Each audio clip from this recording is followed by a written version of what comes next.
Scriptology, scriptology, c'est parti, c'est maintenant. Bonjour à toutes et à tous, bienvenue dans Scriptologie, le podcast mensuel sur l'écriture de scénarios où on va disséquer, triturer, discuter d'un script de fiction avec son auteur. Oui, on rentre au cœur des techniques d'écriture de nos invités et on spoil un max parce qu'on veut tout savoir. Du monde ordinaire au dénouement final, en passant par le climax, on aborde tout dans ce podcast. Et notre invitée d'aujourd'hui, elle va rendre tous ces termes un peu has-been parce que elle a quelque part tout envoyé valser avec son premier long métrage d'animation qu'elle a écrit et qu'elle a réalisé avec Nathaniel Ashlimi. C'est un film d'animation plein d'humour et d'émotion. Nous, on l'a absolument adoré et on a hâte de décortiquer tout ça dans cet épisode. Je suis Lise Barembaum et je suis accompagnée, comme d'habitude, de Raphaël Cohen. Bonjour Raphaël, dis-nous qui on reçoit aujourd'hui. Bonjour Lise, alors qui on a l'immense plaisir de recevoir aujourd'hui. Elle nous fait l'honneur d'être là pour parler de son film. Elle a fait Ses armes sur des séries que vous connaissez sûrement tous, Irrésistible, Les Gouttes de Dieu, Tapis en thérapie, Nona et ses filles. Je ne vais pas tout citer parce qu'il y en a beaucoup. Clémence, Madeleine Perdria.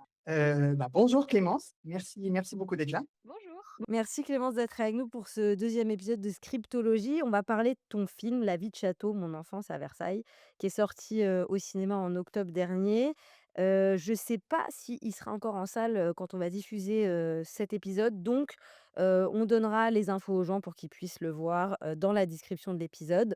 Alors Clémence, on t'a un peu expliqué avant d'enregistrer ce qu'on fait sur ce podcast.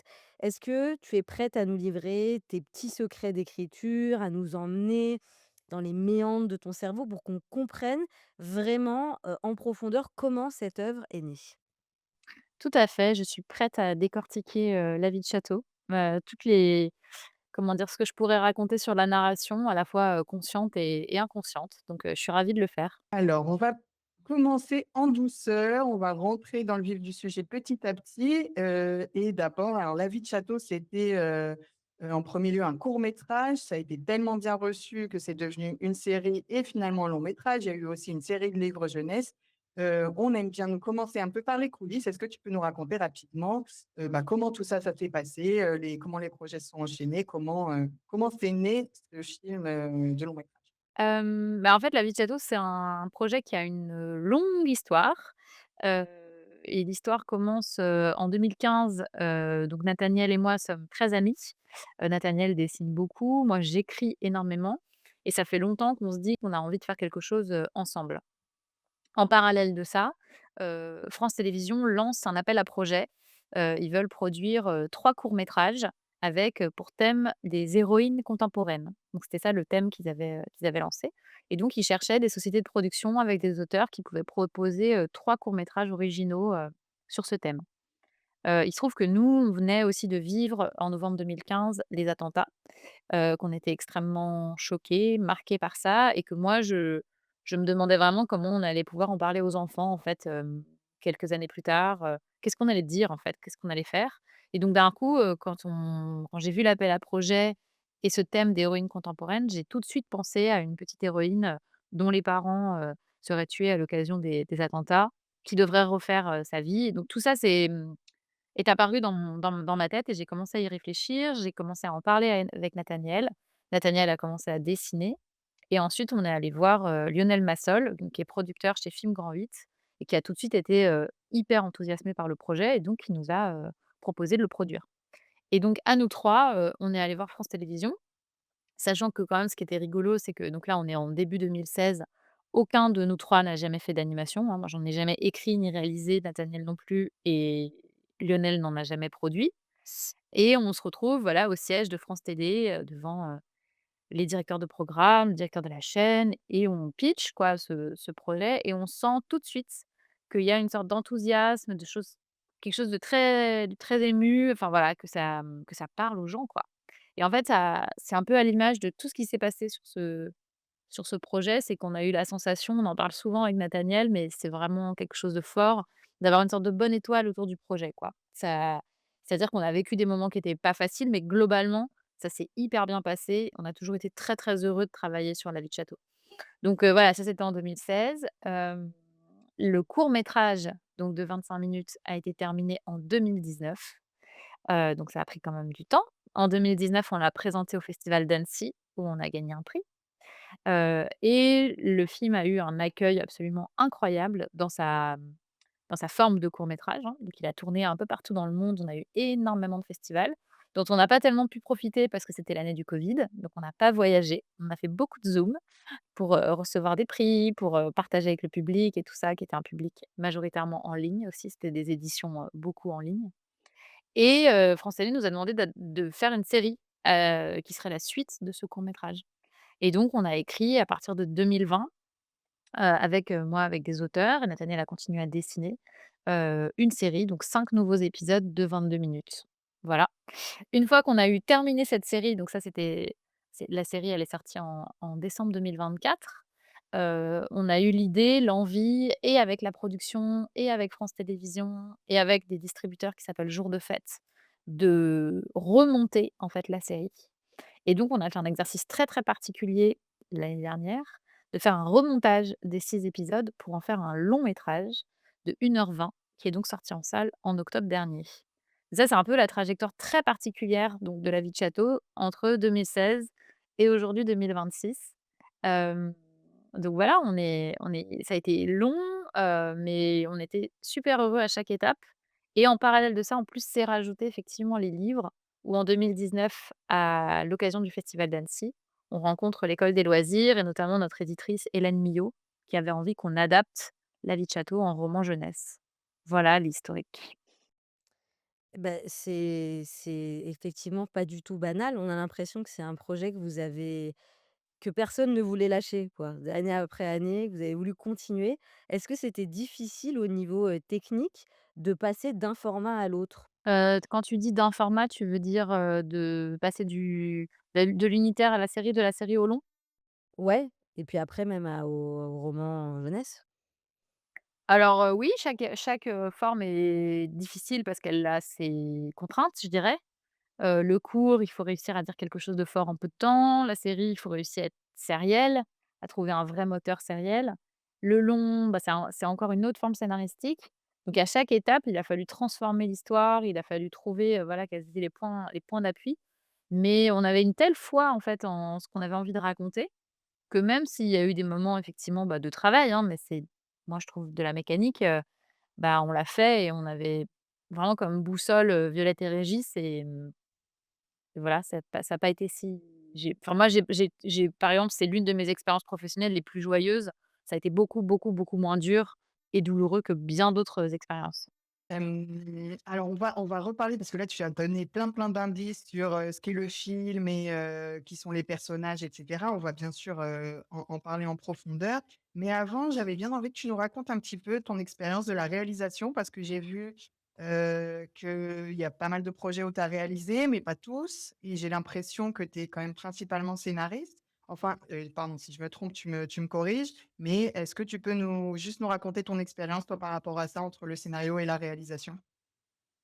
Oui, beh, j'ai toujours voulu réaliser et d'ailleurs j'ai commencé en réalisant. J'ai commencé, Ah OK. à 20 ans, à 20 ans en faisant des courts-métrages.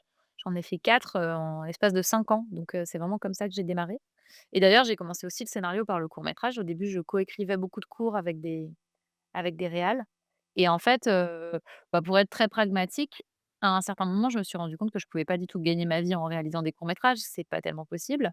Hem, ou alors il faut enseigner ou avoir d'autres activités en parallèle et cetera, mais moi, c'était pas le cas à l'époque et donc je me suis retrouvée, j'avais 25 ans, je gagnais vraiment très, très, très, très peu ma vie et donc je me suis aussi mis à écrire en série pour cette raison, parce que très concrètement, il fallait que je gagne, ma vie et c'est ce que j'ai pu faire grâce à la série et donc il y a eu, plusieurs années pendant lesquelles j'ai mis en pause, en fait, mon envie de réalisation. Déjà parce que ce que je faisais me passionnait et que j'adore écrire et aussi parce que, bah, voilà, il y avait ce projet de La Vie de Château au long cours sur lequel j'étais co-réalisatrice, où je quand même, voilà, complètement avec Nathaniel découpé, mis en scène, 6 épisodes.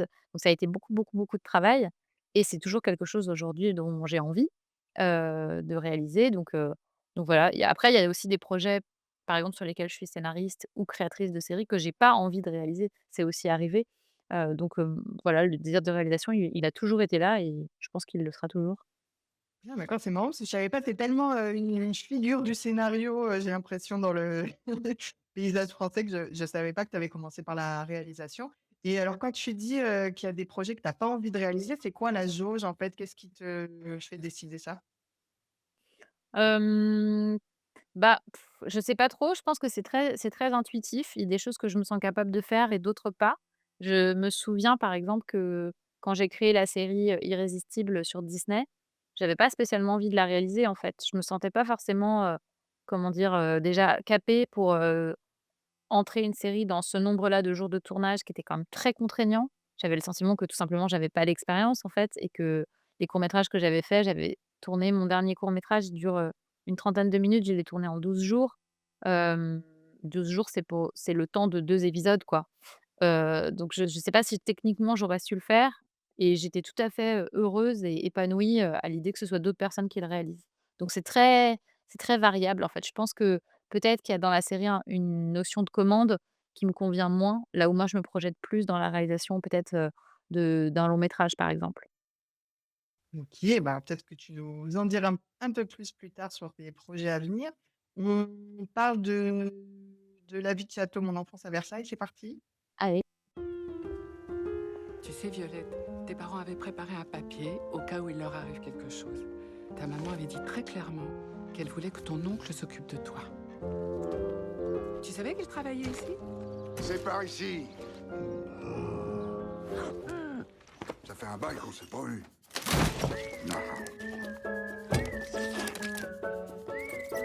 C'est qui le grand moche qui pue? C'est mon oncle, Régis. T'es chez lui maintenant?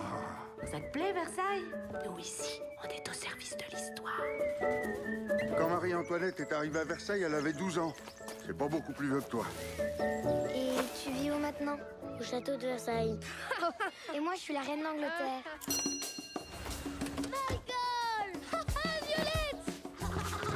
Nous sommes dans le grand appartement du roi. Ici, c'est le salon Hercule. Malcolm, il veut tout le temps venir ici. Il dit que j'ai une vie de château. Le premier qui arrive à la carotte a gagné. Allez, viens, tu vas voir, c'est ça l'araignée. Elle apporte de l'eau dans les bassins avec toutes ses pattes. Bienvenue dans le théâtre de la reine.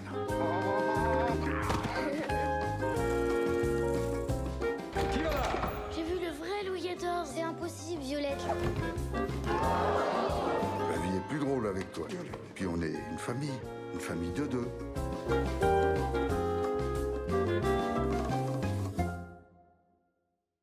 Donc Violette a 8 ans, du caractère à revendre et un nouveau tuteur. En effet, depuis la mort de ses parents, elle doit vivre chez son oncle Régis, agent d'entretien au château de Versailles. Lui, c'est un grand géant bourru et elle, une petite fille têtue qui refuse de parler et fugue dès qu'elle peut. Mais dans les coulisses dorées du roi Soleil, ces deux solidaires vont peu à peu s'apprivoiser, apprendre à se connaître et découvrir une nouvelle famille. Donc ça, c'est le pitch du film. Donc pour ceux qui n'ont pas vu le film, je pense que là, ça permet quand même pas mal de situer, et tu nous en as parlé un petit peu tout à l'heure, de quoi ça parle. Après, je recommande d'aller voir le film avant d'écouter l'épisode. Donc là, c'est le moment où il faut y aller. Hem, donc tu nous as un peu dévoilé tout à l'heure, mais quand même, entre l'appel d'offres France Télé et donc sur les héroïnes modernes et Violette, la petite fille, qui a perdu ses parents dans les attentats, je trouve qu'il y a un pas. Alors toi, ça te paraît peut-être super évident, mais pour les autres, c'est pas le cas. C'est ton cerveau qui est incroyable. Comment tu passes de ce sujet à cette idée? Comment elle t'est venue vraiment cette idée-là? Heu, je saurais pas, je saurais pas dire précisément comment les idées viennent. Ça, c'est vraiment très, très, très, très, très mystérieux. Hem, Moi, j'ai des comment dire? J'ai des idées tout le temps, en fait. J'ai des trucs un peu obsessionnels, j'ai des carnets sur lesquels je note, des choses, et en fait, une fois que je commence à réfléchir à un sujet, c'est comme si, les idées arrivaient les unes après les autres, ta ta ta ta ta, ça s'additionne dans ma tête et puis petit à petit, ça fait un récit. Donc, par exemple, au début, je me suis dit: «Bon, ça va être une petite orpheline, elle va vivre à Paris, elle va perdre ses parents pendant les attentats, du coup, il faut qu'elle soit placée. Elle va être placée chez quelqu'un qu'elle aime pas trop parce que comme ça va créer du conflit.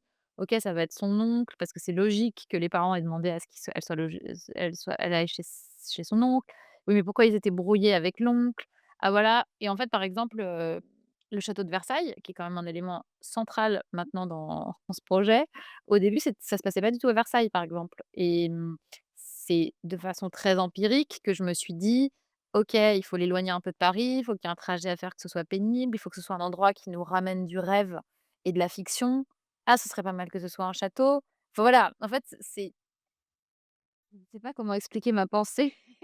Je sais expliquer après Bien la expliqué, on voit bien que ça se fait pas comme ça, la petite fille chez voilà. l'oncle à Château de Versailles. Il y a une suite de Il y logique a une de, suite heu et voilà et en fait, là, le chemin de pensée que je te décris, il a duré peut-être, 3 mois, avant d'écrire quelque chose et d'avoir un document, et c'est particulièrement rapide. C'est-à-dire que vraiment à partir du moment où j'ai eu l'idée de la petite fille qui perdait ses parents pendant les attentats, qui est allée chez son oncle, il y a plein de choses qui sont arrivées en cascade et ensuite, une fois qu'on a en tout cas, une fois que j'ai dans ma tête toutes ces idées qui pop et ben il faut les ranger, et en faire de la dramaturgie.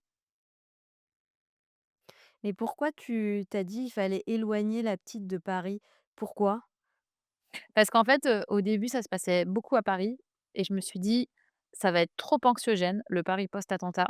Ça va être trop urbain. On va être dans un projet, qui va être tout dans Paris. Ça va être un peu étouffant. Il va y avoir, les tags, les commémorations, les trucs». Donc je me suis dit: «Il faut absolument qu'on respire, en fait. Il faut que ce soit un film pour les enfants, pas pour les adultes. Il faut que les enfants, ils aient une dimension ludique» et donc très vite, j'avais l'intuition qu'il fallait qu'on trouve un endroit qui soit rigolo et dans lequel on puisse être dans des coulisses et dans lesquelles il puisse y avoir une sorte de fascination.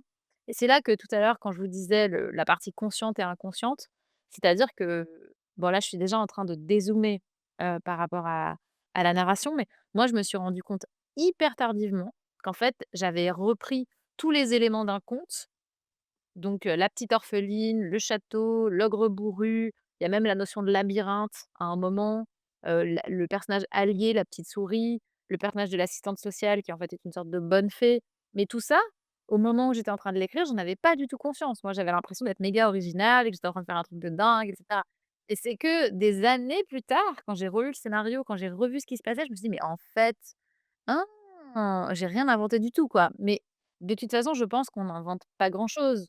Tout a été non, mais ce que je veux dire, c'est qu'on fait dans les, hem, enfin voilà, on travaille avec nos éléments de conscient et d'inconscient, de contes, de légendes, de mythologie, de mythe du héros. Enfin voilà, il y a tout ça qui se mélange et puis après on a les outils et on sait pas forcément qu'on est en train de les utiliser, mais on le comprend, plus tard.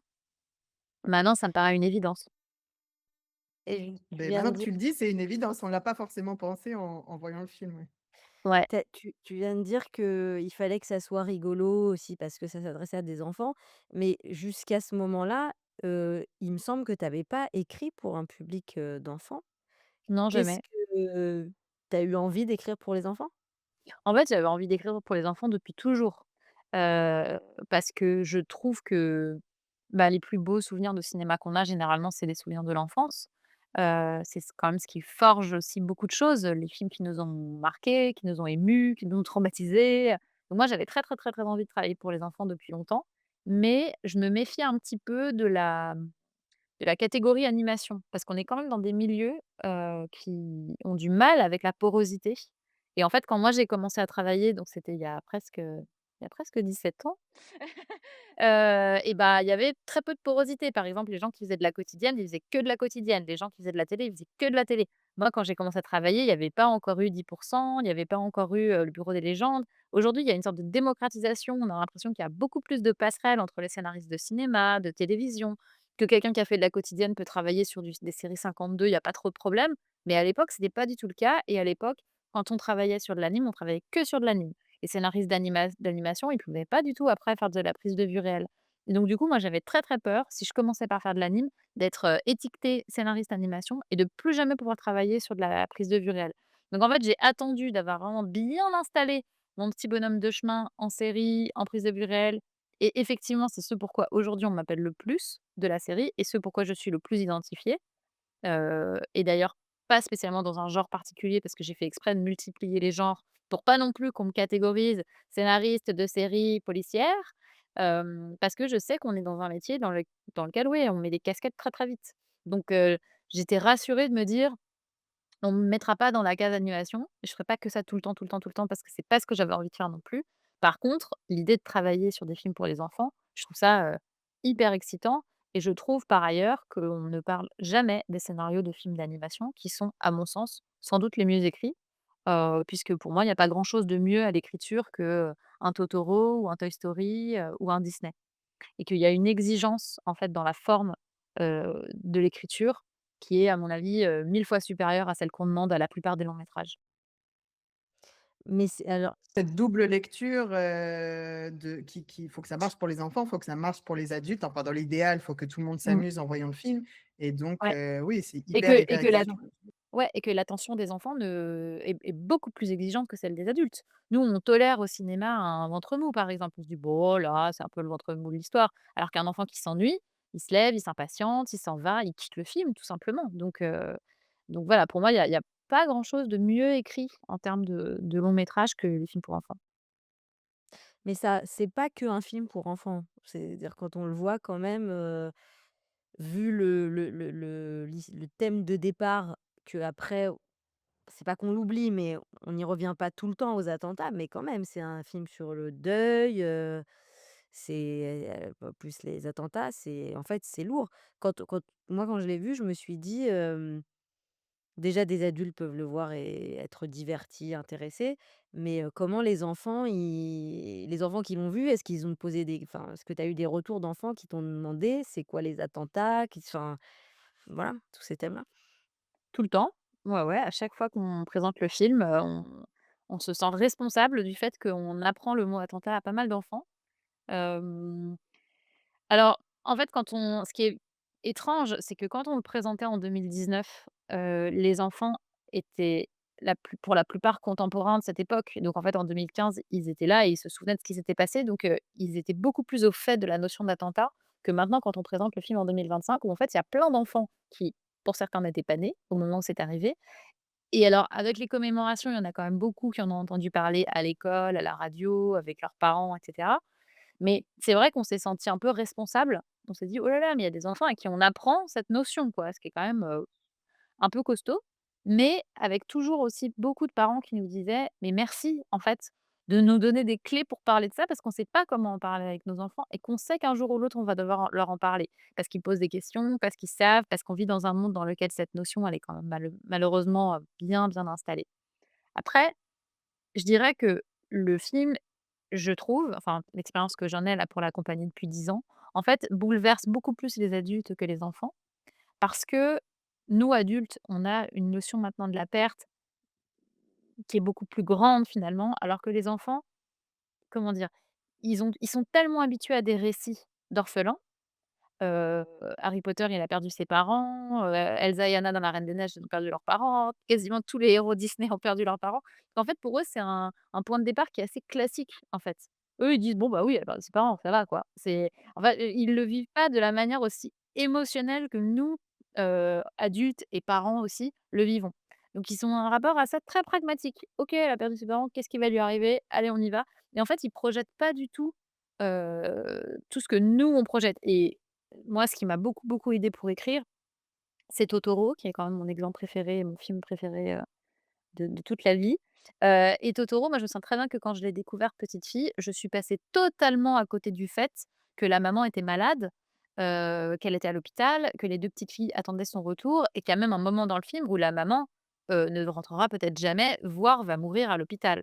Et ça, moi, c'est passé genre ici, quoi. Ce qui est resté, c'est le Totoro, le Chabus et cetera. Et en fait, c'est que bien des années plus tard, quand j'ai revu le film et quand je l'ai revu même, plus récemment, que je me suis dit: «Mais en fait, il y a un sous-texte qui est super lourd», mais qui, moi, en tant qu'enfant, m'avait pas particulièrement marqué, quoi. C'est ça que les enfants, ils vont plus s'accrocher aux choses magiques. Là, j'imagine le château, l'araignée, tous ces trucs un peu, fantastiques qui se passent, dans le film que, le deuil, la douleur, alors que nous, on va le voir tout de suite. Mais c'est vrai que par rapport à un conte, c'est là, tu parlais de Elsa et Anna qui perdent leurs parents. On fait un petit collage de «elles sont tristes», 2 minutes et puis hop, la magie reprend et on a complètement oublié que leurs parents sont morts et que c'était horrible. Et alors que là, toi, tu parles de toute cette période, vraiment, tu te concentres là-dessus, sur le deuil. Hem Et d'ailleurs, ça fait partie, je pense, un des thèmes forts du film. Et je me demandais, est-ce que tu abordes le texte en pensant d'abord au thème dont tu veux parler et ensuite t'écris, ou c'est plutôt l'inverse, ou c'est des vases communicants? Comment ça se passe, l'intégration des thèmes dans ton écriture? Hem, Bah, je pense qu'en fait, comme c'était un court métrage à la base, je me suis plus laissée porter de manière très intuitive vers ce que j'avais envie d'écrire, ce que j'avais envie de faire, parce que la forme à la base était courte, et surtout qu'elle était extrêmement libre. Parce qu'au début, on n'avait rien comme contrainte. On savait juste qu'on proposait à France Télévisions que c'était un court métrage, mais on faisait absolument tout ce qu'on voulait, en fait. On a eu une immense liberté, heu, alors que, par exemple, quand je travaille en série, avant même de d'écrire quoi que ce soit, il faut avoir un concept, il faut réfléchir, qu'est-ce que la série elle raconte? Quel est son thème? Donc en fait, on prend pas du tout les choses dans le même sens. Là, à partir du moment où je savais qu'on allait parler de deuil et de reconstruction familiale, je me suis un peu fait confiance pour avancer. En fait, ce qui a été, je dirais essentiel, c'était les conversations qu'on avait ensuite avec France Télé, qui eux nous ont dit: «En tant que diffuseur, on a une responsabilité parce que les enfants, ils regardent la télévision tout seuls, la plupart du temps. Donc on peut pas se permettre, en fait, de les choquer ou de les traumatiser ou» voilà, donc il va falloir aborder cette question. Ils ont été convaincus dès le début par l'idée que c'était une petite orpheline des attentats. Mais par contre, au début, on était beaucoup plus explicite sur, quel attentat, on parlait de Daesh, enfin il y avait plein de choses sur lesquelles on des termes qu'on utilisait où nous, ils nous ont dit: «Faites bien attention parce que l'enfant seul devant son écran qui regarde La Vie de Château, il faut pas qu'il sorte de là en disant à ses parents, "Mais j'ai pas compris, pourquoi il y avait tel truc". Il faut que ça lui parvienne sans le traumatiser non plus. On a cette responsabilité-là» et moi, c'est quelque chose que j'ai beaucoup, apprécié, en fait, dans le dialogue qu'on a pu avoir avec eux. C'est qu'à la fois, on était extrêmement libres, en même temps, ils nous rappelaient toujours, le oui, d'avoir bien conscience de notre sujet, quoi et ça, c'était super. Mais comment vous avez tu dis qu'il y avait les mots Daesh dans certaines versions antérieures. Comment vous avez choisi de pas les mettre? Est-ce que vous vous êtes fait aider par, des psys, des experts, des gens vous ont dit: «Ah non, ça faut pas le dire, ça faut le dire»? Ou c'est vous qui avez décidé tout En seul? fait, on avait beaucoup lu quand même autour des attentats sur comment, les psys avaient discuté avec les enfants et en fait, Daesh, moi, ce que j'avais vu enfin, c'est pour ça que c'était apparu dans le scénario, c'est qu'il y avait pas mal d'enfants qui avaient posé la question, qui avaient dit: «Mais pourquoi tout le monde parle des H?» En fait, ils avaient pas compris Daesh, ils avaient compris des H. Donc ils pensaient que c'était des trucs avec des H, avec des gens avec des H qui, voilà, qui avaient fait des attentats à la hache, quoi et en fait, il y a eu beaucoup, beaucoup ce truc, beaucoup d'enfants qui ont et donc il y a plein de dessins, en fait, quand on regarde les dessins qui ont été faits par les classes où les enfants représentent des gens avec des haches et donc du coup, je m'étais dit: «Mais peut-être qu'on peut essayer de faire de l'humour autour de ça». C'est-à-dire qu'en fait, Violette, elle dit: «Mais pourquoi il y a des haches et tout ça?» et en fait, Régis ne comprend pas. Il dit: «Quelle hache? Il y a pas de hache ici» et tout ça. Enfin, de garder ce côté, voilà, personnage un peu bourru qui a une hache, lui, pour couper le bois à Versailles et donc il y avait toute une sorte de blague, mais un peu tragique sur le fait qu'elle avait pas compris et qu'on se servait aussi de ce qu'on savait qui s'était passé, dans les voilà, ce que les enfants comprennent des mots des adultes, ils entendent à la radio des H, ils comprennent pas et cetera et puis en fait, bah, c'était super touchy de faire ça, quoi. Enfin, on s'est rendu compte moi, en l'écrivant, je me disais: «Oh, c'est quand même compliqué». Ensuite, France Télé nous a dit: On n'est pas sûr» et puis petit à petit, en fait, bah, il y a des choses qu'on garde, des choses qu'on enlève et en fait, on s'est dit: «Il faut qu'on soit beaucoup plus, heu, comment dire? Dans la suggestion que ça, parce que sinon ça va devenir beaucoup trop important et c'est pas ce qu'on veut faire, quoi».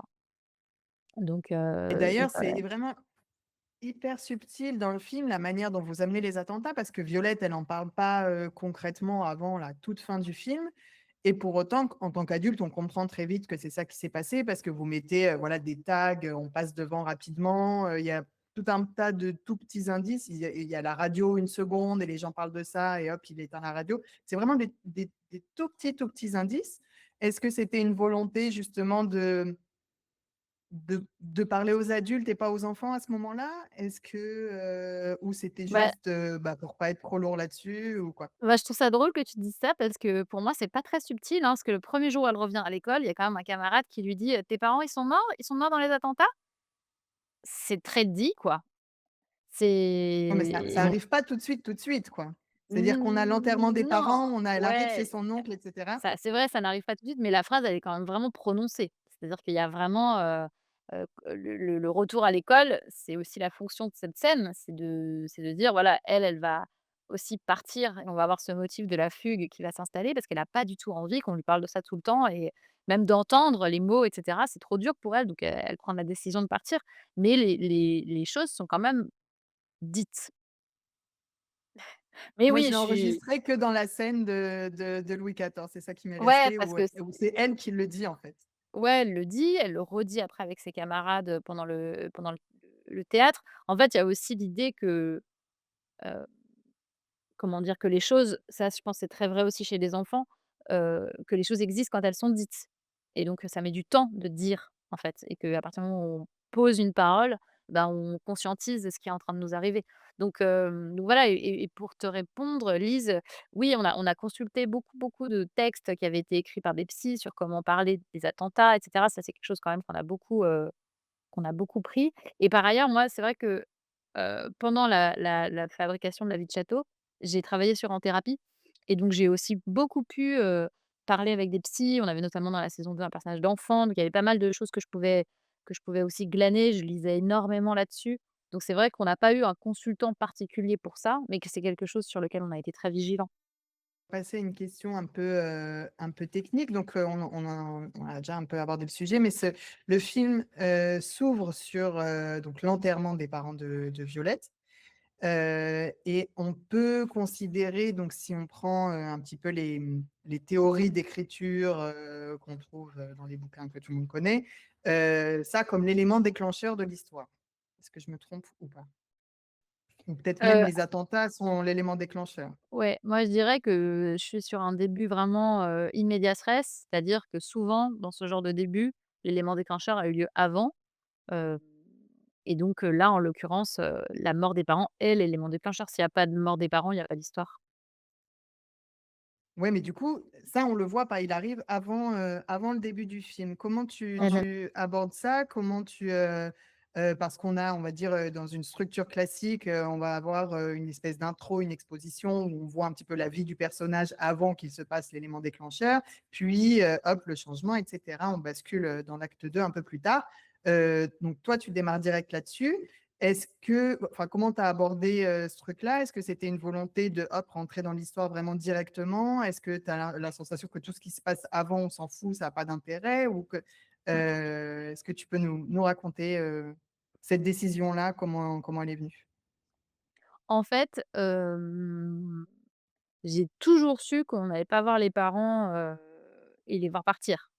En fait, j'avais testé, hein, j'avais écrit des scènes où elle était, oui, oui, je me souviens très bien, j'avais écrit des scènes où elle était au lit, il y avait sa baby-sitter qui était dans le salon, qui regardait la télévision. Soudainement, les infos commençaient à changer. Violette se levait, elle venait un peu voir, sa baby-sitter lui disait: «Mais non, va te recoucher, ça va» et cetera et puis un peu plus tard, il y avait l'assistante sociale qui arrivait. Enfin bref, c'était le drame, total, quoi. Là, on n'était plus, chez les enfants, on était chez Dardenne, donc ça n'allait pas du tout. Enfin, je sentais intuitivement que c'était pas du tout, je sais pas comment dire, adapté et en plus comme on n'avait que, 25 minutes de court métrage, je me suis dit: «Mais en fait, ce qui est le cœur de l'histoire, c'est quand même la rencontre avec Régis, donc il faut que ça arrive très vite. Il faut que les parents, ils existent dans la bouche des autres personnages, mais qu'elle, on la prenne à un moment du récit déjà où ça s'est passé, en fait». Mais ça a été beaucoup de travail, hein. Il y a eu plein de versions pour en arriver là et moi, je crois que j'aime beaucoup les récits qui commencent, comme ça, in medias res, ça me demande en tant que spectateur plus de gymnastique de cerveau, mais j'aime beaucoup, beaucoup ça et par ailleurs, je pense pas qu'il y a besoin de voir les personnages pour qu'ils nous manquent. Quand on connaît le lien que c'est, un parent avec ses enfants ou bien je pense même au film Grand Torino qui commence de la même manière. On voit Clint Eastwood dans la première séquence en train d'enterrer sa femme. Bon, bah, on sait qu'il a passé 50 ans avec sa femme, qu'elle va lui manquer, que ça va être horrible. C'est l'élément déclencheur du film.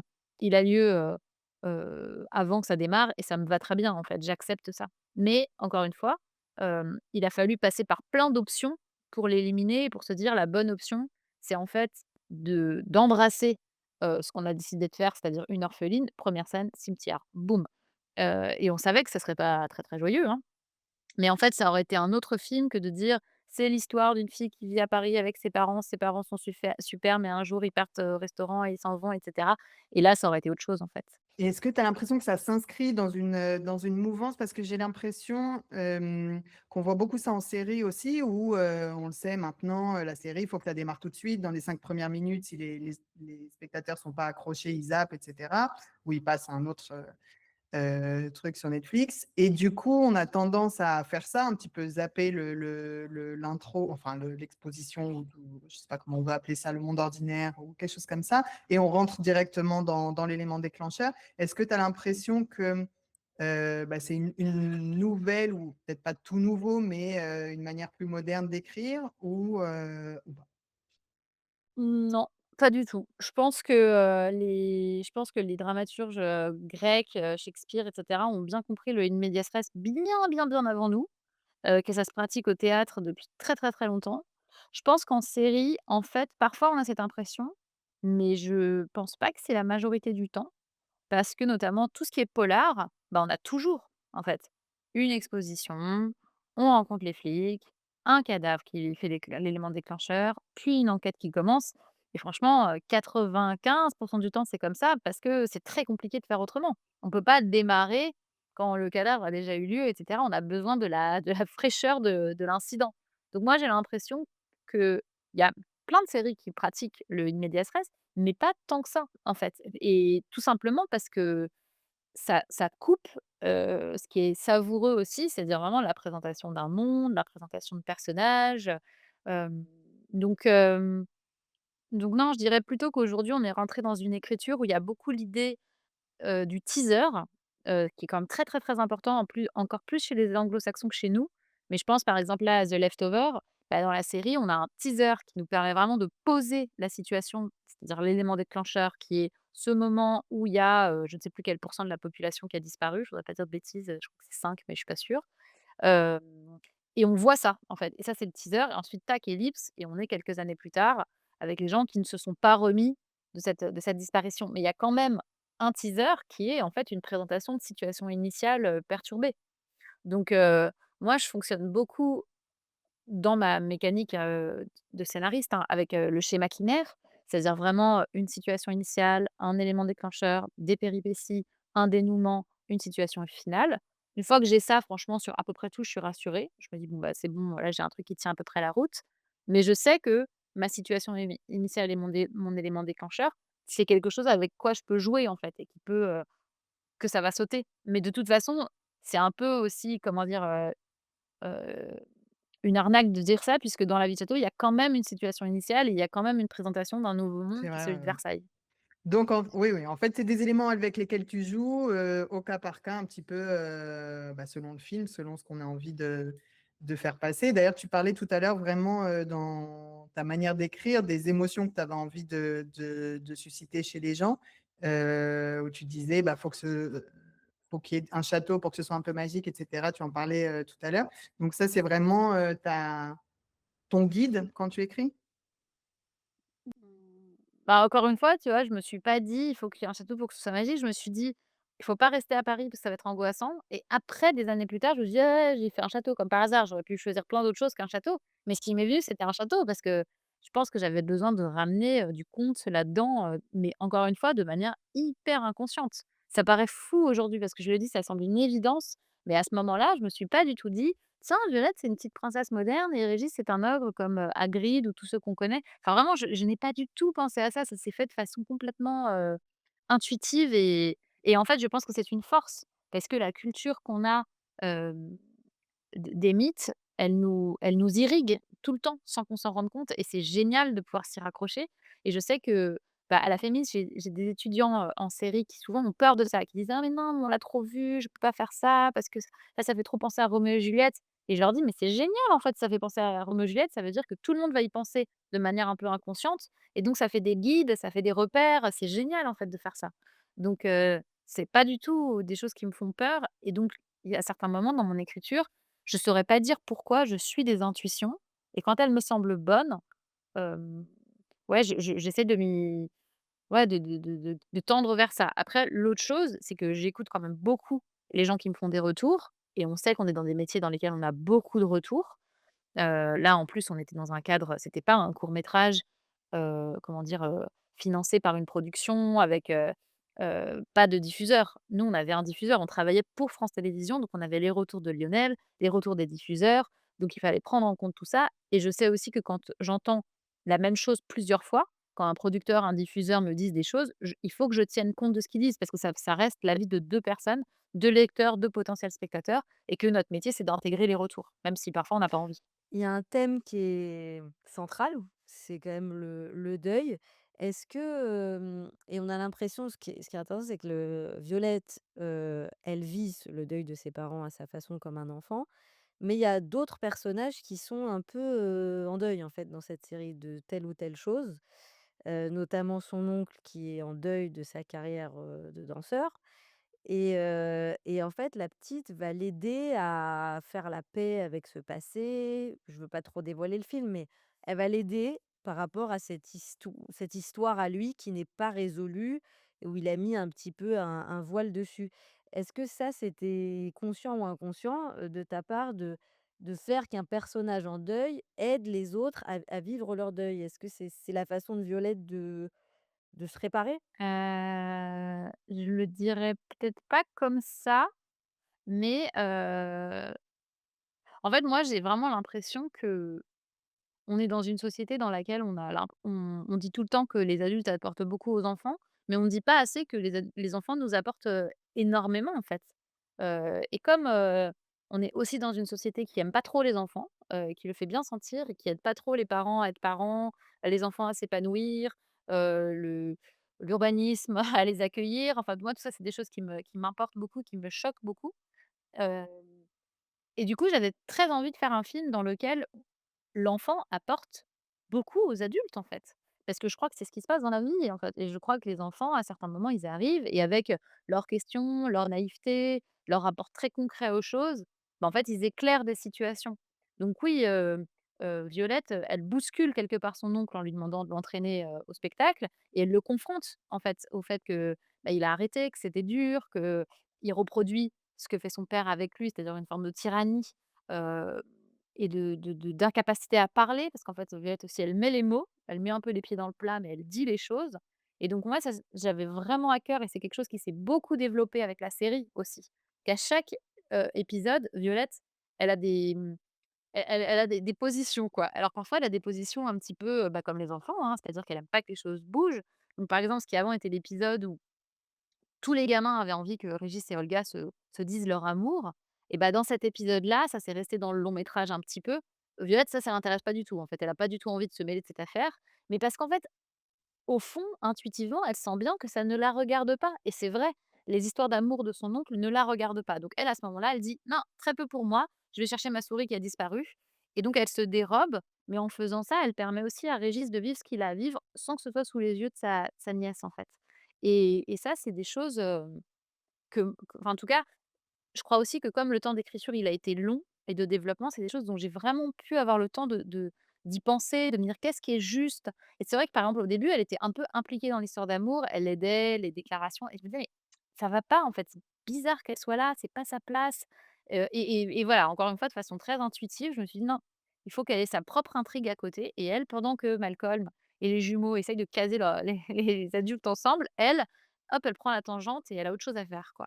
Et je crois que c'est une petite fille qui apporte beaucoup, autant que ce que Régis, lui apporte. Il y a même pas que Régis, parce qu'il y a aussi, ses grands-parents à elle, donc ils viennent de perdre leur fille et c'est vrai qu'on se dit: «Mais comment ils peuvent l'aider alors qu'eux-mêmes sont dans un deuil, atroce?» Et elle, elle va les aider en essayant de les rabibocher parce que les grands-parents sont fâchés avec Régis et donc c'est l'occasion un peu de se retrouver, parce qu'il faut s'occuper de cette petite fille et que, voilà, c'est la seule famille qui lui reste. Et du coup, ça va l'intéresser par contre comme quête de rabibocher ses grands-parents avec Régis. Elle va faire, tout un tas de stratagèmes pour que ça se passe et c'est vrai qu'on a l'impression qu'elle leur dit: «Mais regardez, vous avez cet enfant qui est encore vivant, qui est là et vous lui parlez pas» et hem et on a un peu l'impression qu'elle, trouve plein de choses, à faire et à s'occuper. Elle va aider tous les adultes qui sont autour d'elle, un peu pour, bah, pas trop se préoccuper du fait que, bah, elle aussi, elle est très triste et et finalement, une fois qu'elle a fini tout ça, d'aider tout le monde, elle y arrive à sa peine à elle. Donc c'est intéressant comme structure. Est-ce que, bah, tu peux nous en parler un petit peu aussi, de comment tu amènes les choses? Pourquoi elle avait besoin de mettre en pause son deuil pour y revenir à la fin?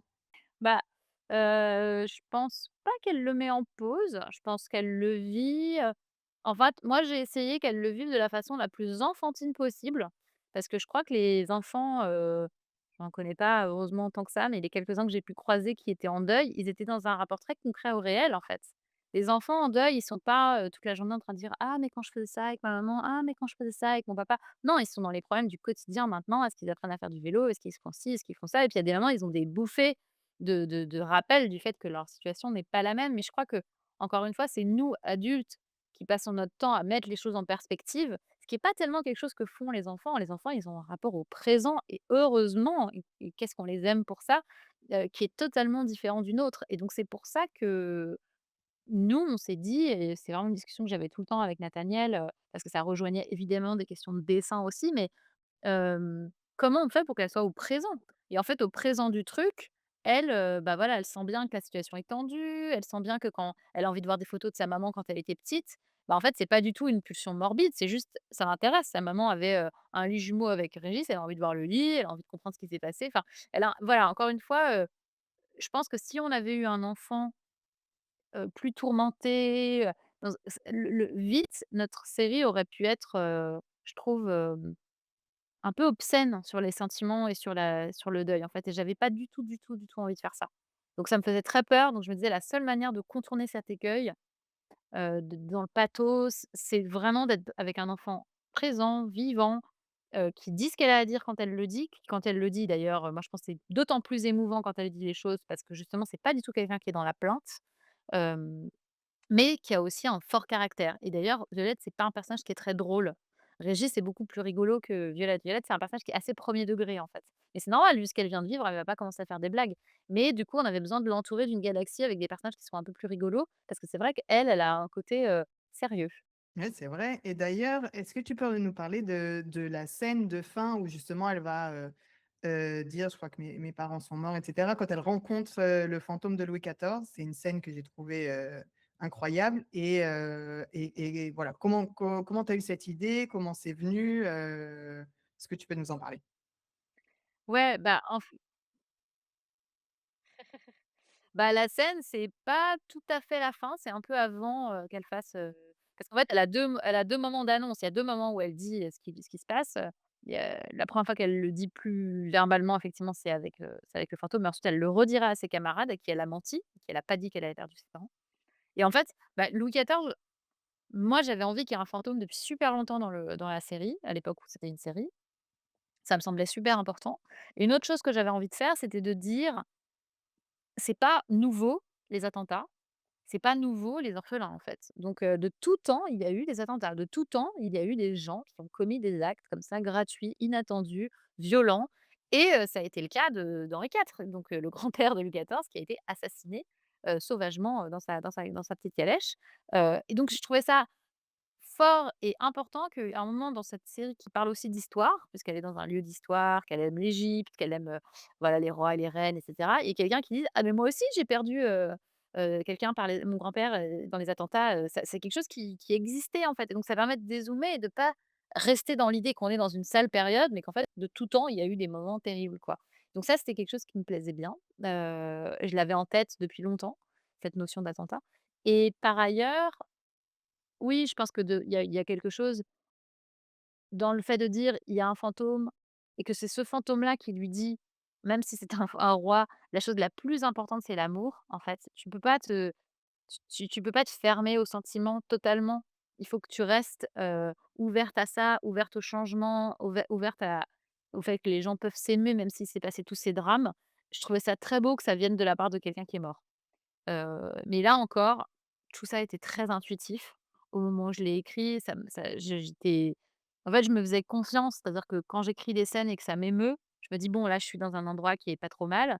Mais il y a plein de scènes que j'écris où je suis pas du tout émue. Je me dis: «Oh là là, là, je suis en train de faire du remplissage, ça va pas, ça n'a aucun intérêt» et je mets beaucoup, beaucoup, beaucoup de temps à trouver la scène qui me touche. OK, donc tu avances de manière super intuitive et c'est après que tu te rends compte que, bah, là, ça marche, quoi. Bah, il y a en fait, c'est un mélange parce que quand on est scénariste, on est quand même avant tout technicien.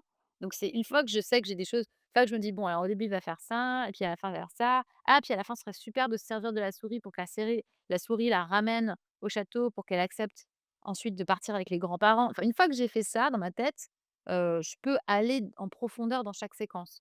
Donc je sais avant d'écrire, un peu je balise, c'est-à-dire que je me dis: «Bon, bah, cette séquence-là, elle va mentir à ses camarades de classe, il faut que ce soit émouvant. Cette séquence-là, elle va leur dire la vérité. Entre les 2, il faut qu'il y ait quelques étapes.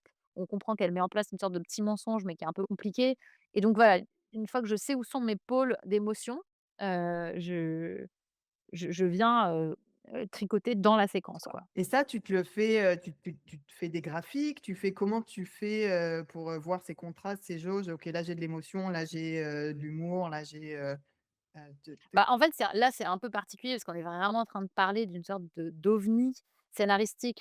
Parce qu'il y a d'abord eu un épisode, puis 5, puis un long. Donc en fait, à la base, on se disait: «On a une grande émotion par épisode». Donc il y avait l'épisode des grands-parents, qui n'ont pas fait leur deuil. Il y avait l'épisode où Régis tombe amoureux et où, elle veut pas en entendre parler.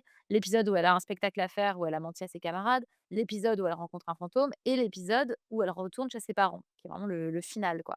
Donc en fait, à la base, on a fonctionné avec du bouclé. Dans chaque épisode, il y avait une intrigue bouclée. Et après, quand on avait le long, je me suis dit: «On va pas du tout pouvoir faire ça parce que si on colle tout, ça va ressembler à rien». Donc il faut réécrire avec une écriture de long métrage et ce qui sera l'écriture de long métrage, c'est vraiment la trajectoire Régis-Violette. Donc en fait, j'ai élagué à partir d'une matière qui était déjà très grande, en fait et où je me suis dit de façon très, comment dire? Basique, je vais garder tout ce qui me touche le plus dans les épisodes et je vais essayer de les faire fonctionner ensemble. Et je crois qu'aujourd'hui, on a vraiment réussi à le faire au montage et c'était génial et c'était vraiment aussi grâce au travail d'Amélie, Debouy qui est notre monteuse, exceptionnelle, de vraiment retrouver une écriture de long métrage avec une matière de série. Ce qui est assez ironique. Tu as parlé de l'égyptologie, parce que l'héroïne, elle est passionnée, Voilà. d'égyptologie Mmh. et il y a une espèce de petit gimmick, il y a une petite, lune qui est souvent représentée, qui est l'œil de Ra, qui est comme une sorte De russe. de russe, pardon, qui est comme un ange qui veille un peu sur Violette. Hem, donc comme dans tout film d'animation, le dessin est très important et ça donne une petite couleur, enfin très, je sais pas comment dire, très artistique, très pictural, au film. Comment ça s'est passé la collaboration avec, ton co-réalisateur? Hyper bien. Enfin franchement, ça fait partie de des joies de l'aventure, c'est que Nathaniel est un être, extrêmement agréable, dans le travail et en plus d'être très amis, on a vraiment des sensibilités qui sont très, très proches. Donc il fallait voilà, on n'était pas trop de 2 hein, pour mener toute cette aventure et c'est vrai qu'on a dialogué à toutes les étapes sur tout. C'est-à-dire que moi, il me faisait des retours sur les textes, moi je lui faisais des retours sur les dessins. Ensuite, on a vraiment découpé ensemble en disant: «Voilà, comment on va où est-ce que va être la caméra? Est-ce qu'on regarde le plan comme ci, comme ça? Comment» voilà, pareil pour le son, pareil pour la musique, pareil pour l'enregistrement des voix. Enfin, ça a été vraiment une collaboration à tous les niveaux, hyper riche et en fait, ce que permet l'animation, c'est ça, c'est de si on a envie de dire: «Pupille de la nation» et d'avoir un œil d'Horus qui apparaît, on peut. Si on a envie que quand le grand-père voit sa petite fille, d'un coup, il voit sa fille en même temps, on peut. Si on a envie que quand elle rentre dans l'appartement de ses parents, elle a de nouveau 4 ans, on peut.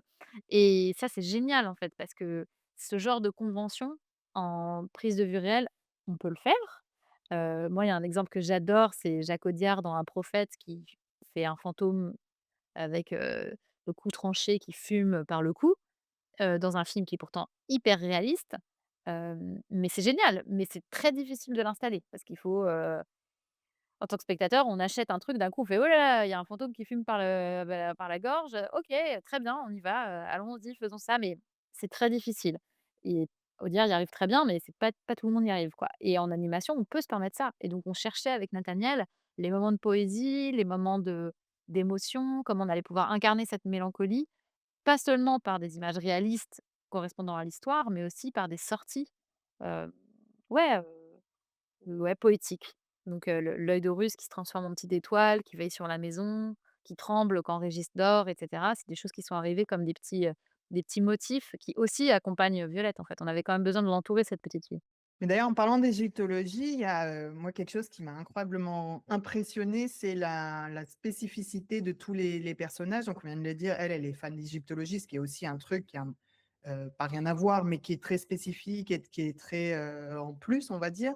Il y a donc, on l'a dit, Régis, c'est un ancien danseur. Voilà, chaque personnage a son petit univers, son truc à lui, qui fait que c'est quelqu'un et pas, juste, l'oncle, la tante, même la tutrice, je ne sais pas comment elle s'appelle, Geneviève? la dame qui s'occupe, ouais, de Geneviève, la ouais. de la bon, elle a pas forcément un truc, spécial, mais elle est très, très spécifique. On l'entend dans sa voix, dans les mots qu'il utilise. Elle est très, très drôle d'ailleurs, j'ai trouvé. Il y a, par exemple, moi ça j'ai trouvé ça incroyable, c'est le maître d'école. Donc lui, on le voit pas beaucoup, c'est un personnage très, très secondaire, mais la première fois qu'on le voit, il écrit au tableau, son prénom et il dit en breton: «Gaëtan», ça signifie généreux et c'est une toute petite phrase, après on passe à autre chose, mais voilà, même le maître d'école qu'on voit, pas très, très, longtemps dans le film, il a toute une histoire. On se rend compte que voilà, il vient de Bretagne, qu'il est arrivé là. Enfin bon, il y a toute une histoire qu'on peut s'imaginer en tout cas, même si c'est pas le cas. Hem, comment tu est-ce que tous tes personnages, tu te dis: «Il faut qu'ils aient, une histoire, une vie, en dehors du film»? Comment tu abordes ça? C'était, une grosse masterclass, j'ai trouvé et donc j'aimerais que tu donnes des conseils un petit peu, heu aux jeunes auteurs et aux moins jeunes sur comment toi tu abordes, la spécificité de chaque personnage et ce que ça apporte à Ouais, ouais, bah, c'est merci, moi, je pense que ça, c'est un truc qui vient aussi beaucoup de la série. C'est-à-dire que la série, c'est quand même, le lieu des personnages, hein, par excellence. Encore plus, je trouve que le lieu de la mise en scène, le lieu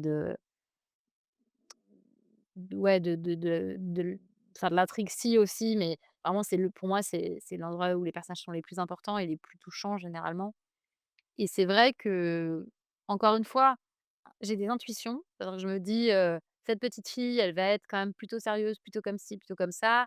Régis, il va être plutôt, bourru, de peu de mots, il va dire les choses, il va avoir des expressions un peu anciennes. Geneviève, elle va dire tout 3 fois parce qu'elle est très angoissée, parce qu'elle travaille dans un moment très angoissant de l'histoire. Elle est assistante sociale, c'est quand même chaud et cetera. Malcolm, c'est un romantique, et donc en fait, je me fais mes petits personnages comme ça dans la tête. Après, je les fais fonctionner et je les affine, je les affine, je les affine. Donc c'est pareil, en fait, au début, on a un gros bloc et puis et je pense que, bah, quand on est scénariste, c'est toujours pareil. Il faut à la fois faire de la backstory parce que c'est hyper important de se raconter, qui sont ces personnages, qu'est-ce qu'ils ont fait avant, c'est quoi leur histoire. Il faut pas non plus s'enterrer dans la backstory. C'est-à-dire qu'on peut très vite se retrouver avec des fiches personnages et moi je sais que souvent avec mes étudiants, c'est ce qui se passe, on a des fiches personnages géantes et je leur dis: «Mais en fait, qu'est-ce qui va jouer de cette fiche perso dans ton film ou dans ta série?» Pas grand-chose, en fait. Donc, je sais pas, si on pense à Mad Men, par exemple, la backstory de Don Draper, elle est hyper importante parce qu'elle va irriguer plusieurs saisons sur le fait qu'il a menti sur son identité, qu'il a pris les plaques d'un soldat et cetera. Mais par exemple, la backstory de sa femme, on s'en fout complètement. On va apprendre vaguement à un moment qu'elle a été mannequin quand ils se sont rencontrés, mais sinon on n'a rien besoin. Moi, j'ai pas besoin de savoir où est-ce qu'elle est née, quand, machin. Je vais avoir des personnages qui vont arriver, qui vont me donner des infos son père, le fait qu'elle a perdu sa mère et cetera. Mais finalement, je peux avoir une backstory en 3 lignes, ce sera à peu près pareil. Ce qui ne veut pas dire que les scénaristes ne l'ont pas, hein, mais c'est juste que parfois on perd beaucoup de temps à faire des backstories qui vont pas servir à grand chose, quoi. Et donc là, en l'occurrence, ça s'est vraiment affiné, pareil, petit à petit, parce que je me suis dit: «Bon, bah, j'ai envie que Malcolm, ce soit le la figure romantique» et ça, moi, ça m'aide beaucoup de travailler aussi un peu par concept. C'est-à-dire de me dire, il y a l'idéaliste, il y a le romantique, il y a le bourru et ça, c'est quelque chose aussi qu'on fait beaucoup en série ou quand on décrypte par exemple Friends, on se dit: «Quelles sont les spécificités de chacun des 6 personnages et comment c'est drôle d'avoir ces 6 personnages ensemble?» Parce qu'il y a Monica qui est névrosée, il y a Rachel qui est romantique, il y a Joey qui est un enfant et donc de la même manière, quand moi j'ai un pôle de personnages comme ça dans une série ou, plus tard dans un film, j'aime bien me dire comment ils réagissent les uns avec les autres et donc évidemment que le romantisme, heu, un peu utopique de Malcolm s'accorde mal avec le côté réaliste et concret de Violette et du coup ça crée des scènes que moi je trouve hyper mignonnes. Par exemple, il y a un moment dans le film où ils se disputent et en fait, lui, il est pas content parce qu'elle l'a vexé, parce qu'elle lui a dit qu'il avait fait des photos nulles et cetera, donc il part. Il y a un petit temps et en fait, il revient et il lui dit, «Bah, en fait, je peux pas partir parce que c'est ma mère qui vient me chercher donc voilà, donc elle lui dit: «Bah, du coup, on fait la paix» et du coup, voilà, ils sont avec leurs armes d'enfants, mais chacun bien dans leurs caractéristiques. C'est-à-dire elle qui lui dit les choses: «Tes photos sont nulles» et lui qui est vexé et donc il se drape dans son orgueil et il sort et du coup, ça, une fois qu'on a les caractéristiques, c'est hyper agréable parce qu'on se dit: «Bah, oui, évidemment que voilà, il y a une scène, par exemple, qui n'est pas dans le film et que j'adore et je suis trop triste qu'elle y soit pas, mais on n'y arrivait pas. C'est la déclaration d'amour de Malcolm, en fait. Parce qu'il y a un moment dans la série où il lui fait une immense déclaration d'amour très, très, très romantique et où elle lui dit: «Bah, c'est super, hein, mais moi je suis pas amoureuse de toi, en fait, tu es mon amie, j'ai pas du tout envie qu'on ait une histoire d'amour» et donc il se fait doucher, mais en même temps, c'est très mignon et il vient de le faire avec toute la fougue dont Malcolm est capable et voilà et on se rendait bien compte, en faisant le long métrage, qu'on n'allait pas pouvoir tout mettre parce que c'était pas l'intrigue, en fait. Mais c'est un moment où moi, j'étais hyper heureuse en tant que scénariste, où je me disais: «Ah là là, ça se complète, quoi». C'est hyper agréable. Ah oui, alors en parlant de Louis XIV tout à l'heure, je reviens un petit peu, en arrière. Il y a un petit behind the scenes intéressant, c'est que c'est, Thierry Lhermitte, au générique. Ça, c'était incroyable. Ouais. Comment c'est arrivé? Est-ce qu'il était déjà Heu, là dans la série? ah oui, oui, oui, absolument. En fait, ce qui s'est passé, c'est qu'on a fait d'abord le 1er épisode. Hem et dans le premier épisode, on a demandé à Frédéric Pierrot, donc il y avait à ce moment-là pas encore tourné sur, En thérapie, et puis, on a casté des enfants et cetera et ensuite, comme le court métrage a eu du succès et qu'on a lancé la série, on a pu envoyer le court métrage aux acteurs en disant, «Bonjour Ariane Ascaride, bonjour Antoine Reynards, bonjour, voilà, tous les acteurs qu'on avait envie d'avoir, en fait. Jacques Weber est venu aussi, donc en fait, on a un casting, moi, je trouve, qui est dingue avec des gens qui sont des acteurs merveilleux et donc Thierry Lhermitte, moi, je me disais: «C'est hyper drôle» parce qu'en même temps, il a une voix qu'on connaît, qui est rassurante parce qu'on a tellement entendu que c'est chouette et en même temps, ça va apporter du décalage et donc on lui a envoyé le texte et il a tout de suite dit oui, mais aussi parce qu'on avait une matière, qui était bien, quoi. Bah, c'était marrant de voir ça et que ouais, comme tu dis, sa voix, c'est vrai qu'elle est à la fois familière et rassurante. En même temps, moi, j'ai pas tellement réussi, au même moment, enfin, en le voyant, à me dire: «Tiens, c'est Thierry Lhermitte», mais quand j'ai vu, je suis: «Ah bah oui, évidemment». Et Ouais. pour conclure, Clémence, à Scriptologie, nous, on aime bien, laisser la parole aux auteurs. Pour que bon, tu nous as beaucoup parlé de ce que tu aimes, ce qui t'enthousiasme, ce qui te passionne, est-ce que tu as un petit moment d'écriture sur ce projet où tu te dis: «Là, c'est charmé. Là, franchement, c'est trop bien. J'ai bien géré», ou tu parlais d'une scène tout à l'heure qui t'a vachement ému et cetera. Est-ce qu'il y a quelque chose dont on n'a pas parlé, où tu as envie de un petit peu te Bah, la jouer sur: hem, «Là, franchement, bah j'ai été pas mal»? peut-être que ce que j'ai pas dit, c'est que j'ai quand même pas écrit tout ça toute seule et qu'il y a eu un moment, on a fait une room avec, 2 auteurs qui sont, Olivier, Demangel et Alice Vial, qui sont des amis, des gens que j'aime, énormément et qu'en fait, on a commencé la room en février 2020, 15 jours avant d'être confinés. Hem et donc c'était génial parce que enfin moi, vraiment, il y a pas grand chose que j'aime plus au monde que d'être dans une pièce avec des bons scénaristes à discuter de ce qu'on va faire. Et je sais qu'après on a été confinés, donc on a continué à faire les zooms, à faire les réunions, sur Zoom et j'ai eu des grands moments de joie, en fait, d'être à 3 dans des conditions qui étaient quand même pas évidentes, hein, de confinement, d'inquiétude générale et cetera, mais de travailler sur La vie de château. En fait, c'était hyper joyeux de développer les personnages. En fait, à ce moment-là, on avait un socle très fort parce qu'on avait le film, donc ils savaient très bien qui était Régis, ils savaient très bien qui était Violette et je me souviens qu'on avait vraiment des moments de joie où on se disait, bah, voilà, qu'est-ce qui va se passer avec les grands-parents? Elle pourrait dire ça, elle pourrait faire ça, puis qu'est-ce qui va se passer dans l'épisode de la danse? Et donc c'est pas un moment spécifique, mais c'est vraiment l'impression qu'on a eu tous les 3. En plus, on avait tous les 3 des enfants en bas âge à ce moment-là, donc on savait qu'on travaillait pour des enfants qui plus tard pourraient voir le film et d'avoir eu la sensation d'avoir une petite oasis au milieu de ce moment qui était tellement difficile, de vraie joie. En fait, on était très heureux de travailler, puis je crois, enfin je peux pas parler à leur place, mais je crois qu'on s'en est reparlé plus tard et que c'était très, ouais, c'était très heureux d'être tous les 3 autour de la table à discuter de l'histoire de Violette et Régis et de savoir qu'on le faisait pour les enfants, dans un moment où la planète nous semblait nous envoyer des signes un peu paradoxal, quoi. Et si c'est pas indiscret, est-ce que tu peux nous dire, sur quoi tu es en ce moment? Qu'est-ce que tu prépares? Ouais, je prépare plein de choses. J'ai créé une série pour Arte qui s'est tournée, l'été dernier et qui est en fin de montage là, qui s'appelle Faussaire. C'est un 4 fois 52 minutes qui va sortir, je pense cette année sur Arte. J'ai créé un long métrage aussi que je souhaite réaliser. Je travaille sur plusieurs projets de films, dont je suis pas la réalisatrice, mais dont je suis la co-scénariste et on est en train de réfléchir avec Nathaniel à la suite de La vie de château. Donc je peux pas en dire beaucoup plus pour l'instant, mais il va Ah, y c'est avoir une suite. intéressant. C'est un scoop Ouais, ça. OK, c'est c'est un un sacré scoop. scoop, mais ouais. Maintenant, je crois qu'on peut dire que ça va sans doute avoir lieu, ouais. Donc on est hyper content de ça. Ah bah, trop bien, on sera sur, comment on dit On ça? va Sur le suivre. qui-vive. Ouais. Ouais. On va suivre. Alors, on a une petite surprise pour toi, ce qu'on Ah. essaye de faire dans ce podcast, d'avoir à chaque fois une petite surprise sur les évé alors j'ai dit: «On essaye», il faudra pas venir m'embêter si ça arrive pas, à chaque fois. Mais bon, c'est quand même assez connu que tu fais partie d'un collectif, de scénaristes qui s'appelle Les Indélébiles. Je l'ai bien dit? Je trouvais ça pas facile à Ouais. dire. Et je les ai contactés et ils avaient chacun, alors pas tous, mais un petit mot à dire sur J'ai toi. plus de son, ça coupe à ce moment-là. Attends. A few moments later. Ah, donc Comment? là, c'est bon, tu nous entends? Ouais, je vous entends, ouais. OK, super. Donc, j'ai récolté des petits mots qu'ils avaient à dire à ton encontre pour te définir. Ça a été très dur pour eux de choisir un seul mot.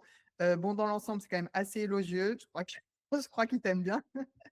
Donc, on a eu intelligente et surintelligente, perspicace, volontaire, talentueuse, sensible, résiliente, collective, joyeuse, la précision au service de l'exigence, curieuse, concentrée, brillante, et il y en a un sur lequel je veux bien m'arrêter, en particulier, donc c'est collective et fédératrice. Donc bon, la liste est quand même sympa.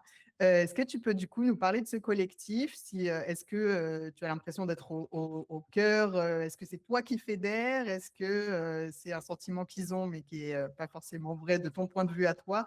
Qu'est-ce que ça fait d'être au sein d'un collectif? À quel point c'est important? Est-ce que tu peux nous en parler un petit peu? Bah, déjà, je suis trop émue. C'est super mignon. Bah, en fait, moi, je pense que je serais pas là s'il y avait pas eu ce collectif, hein. Je crois que le meilleur conseil qu'on peut donner à n'importe quel, scénariste aujourd'hui, c'est de se mettre en collectif. C'est de s'unir, d'être plusieurs, de faire l'effort de se voir, à de manière régulière et ouais, de faire le pari de la discussion continue sur, avec qui travailler, comment, quelles sont les difficultés qu'on rencontre, quels sont les moments heureux aussi. Hem, Nous, on est ensemble depuis 14 ans, donc c'est un collectif qui commence vraiment à être, on est des grands ados quoi maintenant et c'est génial et moi j'ai pu travailler, grâce à ce collectif parce qu'on avait été identifiés par un autre collectif d'auteurs qui s'appelle le SAS, dans lequel il y a, Coupe Gang-Trang, Benjamin Dupas, Camille de Castelnau, Fanny Herrero, Marine Francoux, des gens formidables dont certains qui m'ont fait travailler, quand j'étais toute jeune scénariste et à qui je dois, énormément. J'aurais pas fait Nona et ses filles sans Benjamin Dupas, j'aurais pas travaillé sur Nox sans Cook. Donc, moi, c'est des gens qui ont été hyper importants et je sais que j'ai pu les contacter parce que j'étais dans un collectif et parce qu'entre jeunes scénaristes aspirants et scénaristes plus installés, il y avait une vraie entraide et aujourd'hui, ce collectif, bah, c'est très beau parce qu'on est passé on sortait d'école ou de nos études, on avait envie. Maintenant, on est tous plus ou moins installés dans nos métiers. On a eu des enfants, on a eu des transformations professionnelles. Enfin, c'est trop beau et c'est, absolument essentiel et après sur le côté, qui fédère, je sais pas, je pense qu'on s'est un peu passé le bébé, quoi. C'est-à-dire qu'au début, il y avait, heu, 2 premières scénaristes qui étaient vraiment très leadeuses dans le fait de se voir, de faire les réunions et cetera. Puis ensuite, il y en a eu d'autres, puis en ce moment, c'est un peu plus moi qui renvoie le truc. Mais c'est vrai que ça demande de l'énergie et du temps, surtout quand la vie est, agitée, qu'on a beaucoup de travail, qu'on a des enfants petits et cetera. Mais nous, on tient très fort sur ce collectif, on est 13 aujourd'hui, on est très unis et ils et elles sont essentiels, à ma vie, quoi. Bah, très joli et ça donne envie et bah, moi-même, on est en train de commencer un collectif aussi avec, pas mal de scénaristes qui débutent comme moi et c'est vrai que c'est super donc Ouais, heu accrochez-vous parce que ça vaut le coup et parfois, on n'en voit pas les bienfaits tout de suite, ça met du temps un peu à s'installer, mais au bout d'un moment, ça roule, hein. Moi, j'ai travaillé avec énormément de gens du collectif, et c'est vraiment, c'est une expérience formidable, ouais. Alors on fait si tu es d'accord, on te fait une petite interview express. C'est un peu pour savoir, les trucs que tu aimes, les trucs que tu détestes de notre métier, les séries, les créateurs. Parce que ça nous intéresse de savoir ce que, les scénaristes, capés, réalisateurs capés, qu'est-ce qu'ils aiment pas. Alors la OK. première question, c'est Quelle est ta série préférée of all times? Mad Men. OK. Quelle est ta série du moment? Heu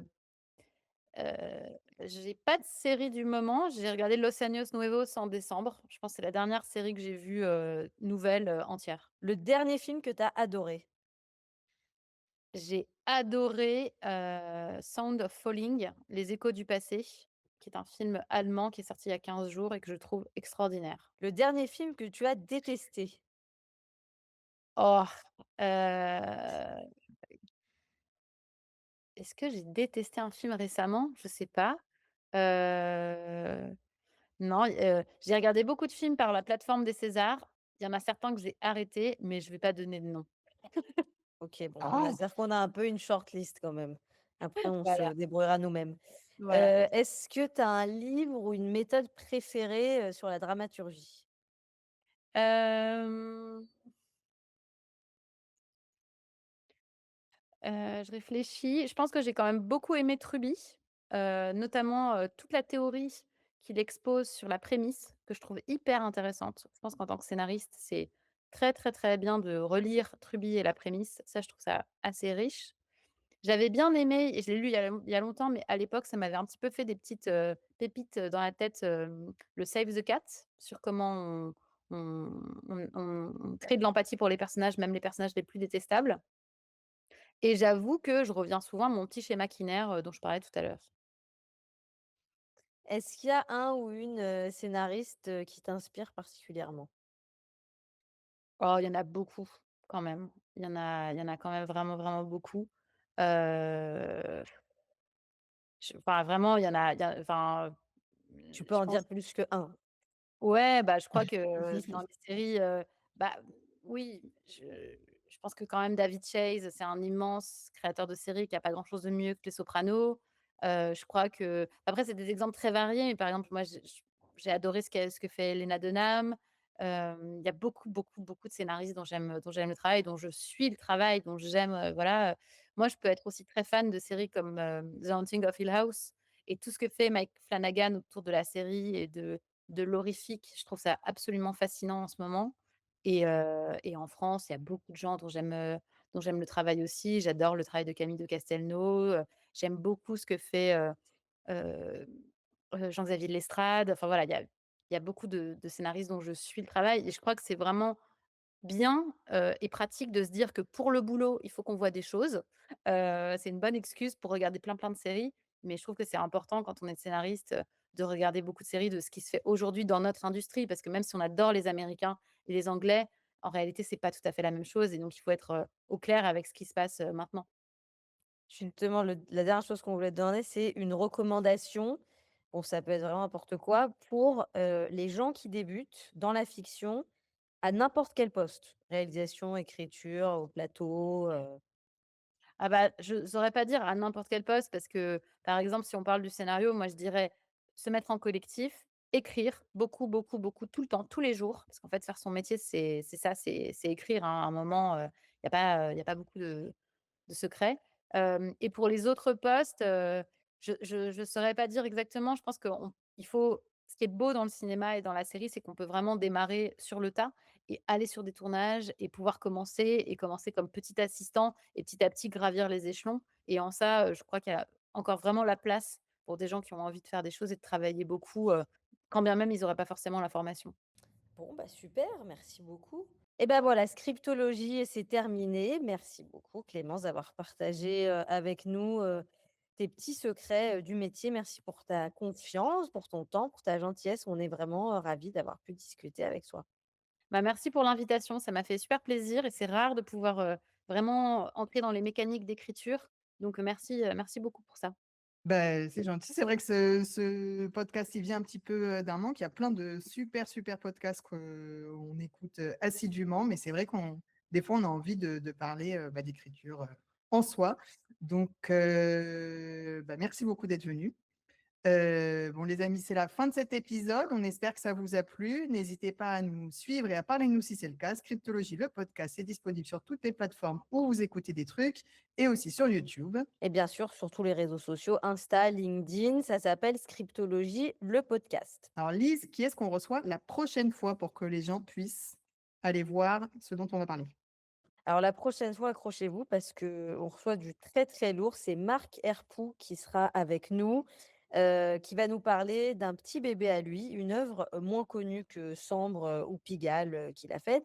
Mais lui, il avait envie de nous en parler parce que c'était très formateur, c'est ce qu'il nous a dit. Ça lui a donné confiance en lui pour écrire des projets beaucoup plus ambitieux par la suite. Alors, c'est L'Embrasement, c'est sur RTTV. Vous pouvez le louer pour 3 euros, 3 petits euros sur leur site internet. Si vous voulez le voir avant de nous rejoindre pour l'épisode, pour être complètement spoiler-free, nous, on l'a fait et on ne regrette pas. Ça va être super intéressant, je pense, de l'entendre nous parler de cette œuvre déterminante pour sa carrière. Alors, rendez-vous le mois prochain sur Scriptologie avec Marc. Et en attendant, Ciao à tous et n'oubliez pas.